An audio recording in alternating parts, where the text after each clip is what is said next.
nos preguntamos, ¿de dónde viene el conocimiento? ¿De dónde viene? Ya dijimos que el conocimiento es esa relación entre el sujeto y el objeto. Ajá.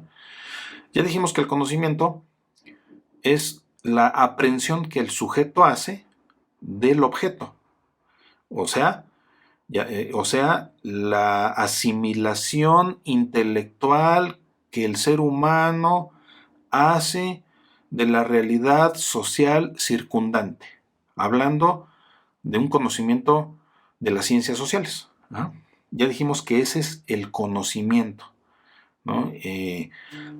Ahora, ¿cuál, ¿cuál puede ser el origen del conocimiento? Que esta es una pregunta toral de la epistemología, ¿no? Y entonces, esa pregunta toral de la epistemología se traduce en esta otra pregunta. ¿Es la razón o la experiencia la fuente y base del conocimiento humano? ¿Cuál de las dos? ¿Cuál de las dos son la base y la fuente del conocimiento humano? ¿La razón o la experiencia? ¿Cuál de las dos? Esta es una pregunta que se han hecho por mucho tiempo los epistemólogos, bueno, más recientemente los epistemólogos. La epistemología es un área del conocimiento relativamente reciente, no sé, 300 años, pero más antes de que la epistemología surgiera como disciplina o como área del conocimiento ya específica, más antes los filósofos ya se preguntaban,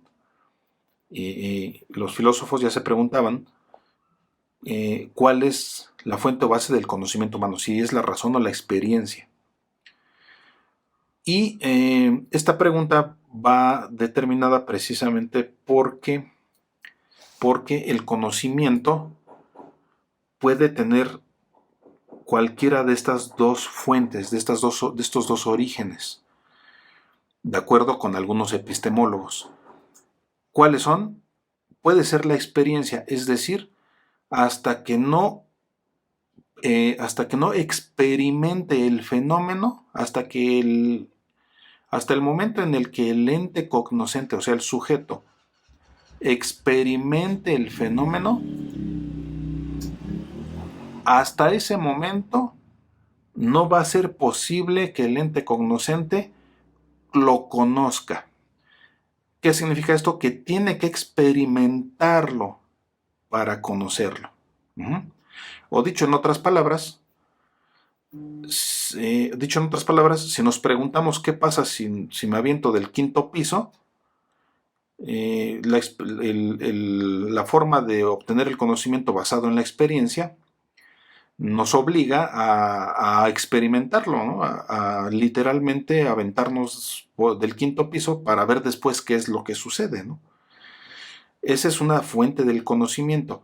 Y la experiencia, de acuerdo a los epistemólogos, ha sido fuente del conocimiento por mucho tiempo, ¿no? Desde el momento en el que el ser humano pone la mano en el fuego y se da cuenta que quema, en ese momento el ser humano adquiere conocimiento. Pero lo adquirió gracias a la experiencia, gracias a que vivió el fenómeno, lo vivió en carne propia.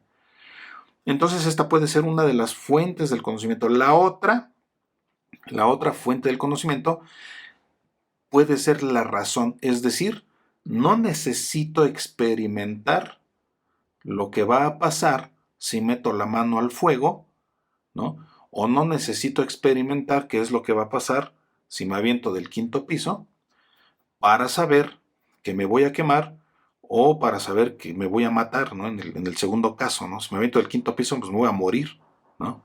Si meto la mano al fuego, me voy a quemar. Pero no necesito hacerlo. ¿Por qué? ¿Por qué no necesito experimentarlo? ¿Y cómo es que yo ya tengo ese conocimiento sin necesidad de experimentarlo?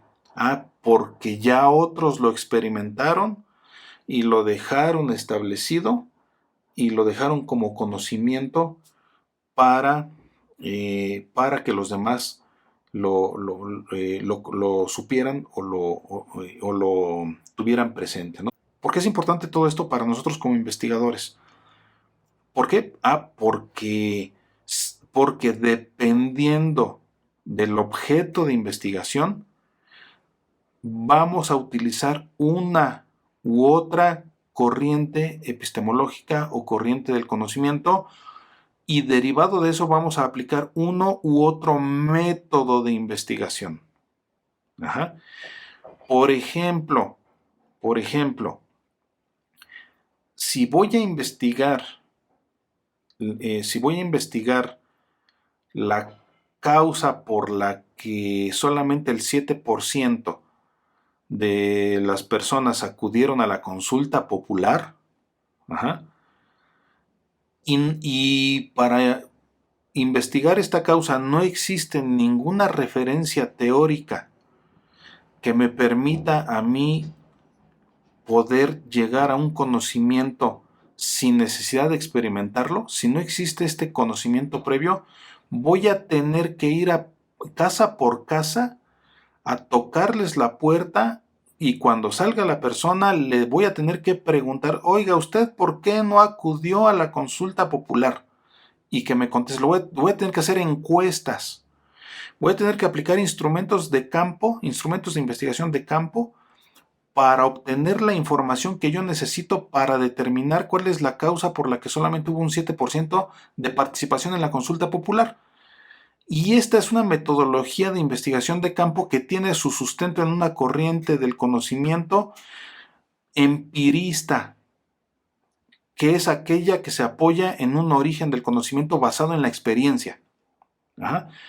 Entonces, vean ustedes, claro, ahorita se los expliqué a muy grandes rasgos, por supuesto. Esto se tiene que ir viendo, esto que les acabo de decir en 2 minutos, se tiene que ir viendo en todo este semestre y en un par de semestres más. Ajá. Pero vean ustedes cuál es la importancia de tener presente este tópico, por ejemplo, del origen del conocimiento. Ajá. Del origen del conocimiento. ¿Qué es lo que pasa frecuentemente o muy generalmente en derecho, a diferencia de otras áreas de profesionales y del conocimiento? En derecho se hace mucha investigación documental. Documental. Ajá. La investigación documental solamente nos requiere de un procesamiento intelectual del conocimiento que ya está previamente verificado, o de las teorías que ya están previamente verificadas, o de la información que ya está previamente registrada. Ajá. Y ese procesamiento intelectual es un procesamiento intelectual que se hace con base en la razón. Y entonces el origen del conocimiento que yo produzca con mi tesis de licenciatura va a tener un apoyo en la razón y no en la experiencia. Ajá. Entonces vean ustedes cómo sí adquiere importancia estos tópicos, y cómo en ocasiones tampoco no podemos ser eclécticos, porque habrá temas o habrá objetos de investigación a los que sí podamos procesarlos con base en la razón, y habrá otros que solamente podamos procesarlos con base en la experiencia, y a lo mejor habrá otros que podamos procesarlos con base en ambos orígenes del conocimiento, o sea, en la razón y en la experiencia, ¿no? Entonces, esta es prácticamente la importancia de este tópico del origen del conocimiento, que es que se bifurca, ¿no? Se divide en estos dos puntos, que son la razón o la experiencia, como la fuente y la base del conocimiento humano. Es que ¿de qué depende esto? Depende del objeto de investigación. Ajá. O sea, depende de qué es lo que vayas a investigar. Dependiendo de eso, se tiene que determinar la metodología a aplicar, y la metodología que vas a aplicar depende también de estas dos posturas epistemológicas del origen del conocimiento. Ajá. Entonces no es lo mismo, por ejemplo, si nosotros queremos saber,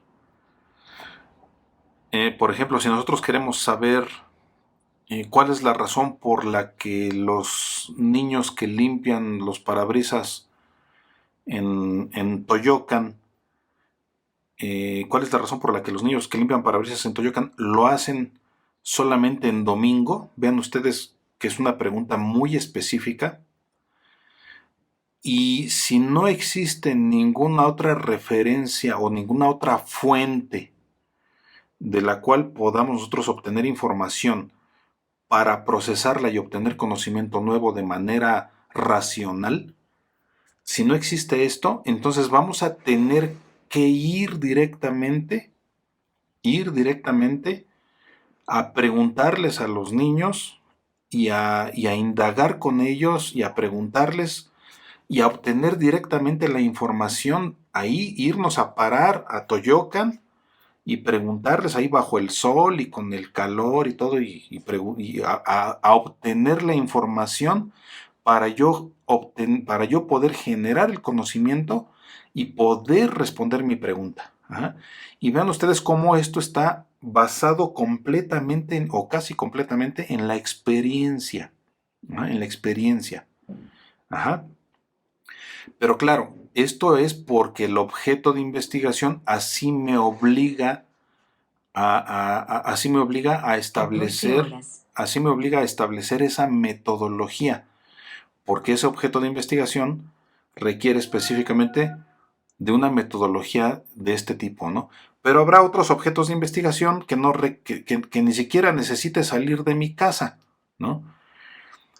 Habrá objetos de investigación. Por eso les decía hace un rato que en derecho la mayoría de las investigaciones, estamos hablando de un 99% o algo así, de las investigaciones se hacen con base solamente en el origen del conocimiento o en este tópico de la epistemología de la razón.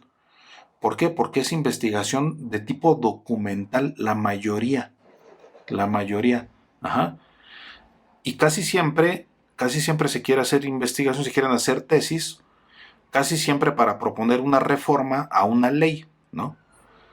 Esto es un tema que después vamos a comentar con más detalle, pero eh, este tipo de conocimiento, este tipo de investigación, solamente me obliga a llevar a cabo una revisión documental y solamente me obliga a aplicar un procesamiento intelectual, un procesamiento racional sobre lo que está establecido en las leyes, ¿no? A lo mejor en las leyes, o a lo mejor en la exposición de motivos, a lo mejor en los diarios de debates, a lo mejor en los artículos transitorios de la legislación, a lo mejor en los artículos constitucionales, a lo mejor en los tratados internacionales, a lo mejor en alguna jurisprudencia, pero vean, todo es desde la perspectiva racional. Ajá. Todo es desde la perspectiva racional. Entonces vean cómo un objeto de investigación de este tipo nos va a obligar a implementar una metodología que esté completamente basada en la razón como fuente del conocimiento humano. Ajá. Entonces, bueno, ¿qué es lo que les quiero decir? Que va a depender en su momento cuando ustedes empiecen a hacer su tesis, en su momento va a depender de su objeto de investigación. De su objeto de investigación. Ajá. Ahorita solamente estamos viendo estos temas que son, digamos, generalidades de la metodología de la investigación, generalidades, pero en su momento, para el siguiente semestre, cuando ustedes empiecen a trabajar su protocolo, en ese momento ustedes van a tener ya que empezar a hacer uso de estos tópicos epistemológicos para poder diseñar su proyecto de investigación y para ustedes poder determinar cuál es la metodología más adecuada dependiendo de lo que ustedes pretendan investigar.